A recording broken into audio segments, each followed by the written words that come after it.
L'unica cosa certa è che il colpo contro Chennai Fatos è stato esploso intorno alle 7:30 del mattino. Il rumore, tipo di un petardo, è stato udito da un residente di via Casoni Basse nelle campagne di Fontaniva.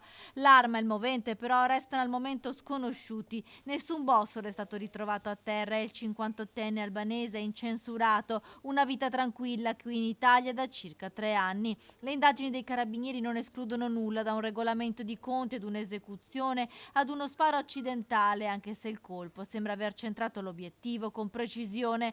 Si allontana l'ipotesi del cacciatore, la zona non è area venatoria e non è periodo di caccia. Inoltre le munizioni dei cacciatori rilasciano una scarica di pallini. Chennai Fatos invece aveva un foro d'entrata e un foro d'uscita rilevati dall'attacco eseguita in ospedale a Padova. Non è escluso che possa essere stato colpito qualche metro prima dal punto in cui è stato trovato agonizzante a bordo strada, ma che abbia continuato la sua corsa in bicicletta fino a cadere a terra, dove intorno alle 7:45 è stato ritrovato da 2 guardiapesca che hanno dato l'allarme. Il 58enne albanese era arrivato qualche anno fa a Fontaniva, nel suo paese era una guardia carceraria. Non si esclude dunque che qualcuno, proprio a causa della sua vecchia professione, nutrisse dei rancori nei suoi confronti. Un colpo alla testa è tipico delle esecuzioni e per questo anche la pista dello sgarro e di possibili traffici illeciti non è esclusa, anche se il 58enne è incensurato e non ha mai avuto problemi con la giustizia. Ma potrebbe trattarsi anche di vecchie liti familiari o di un banale litigio in strada.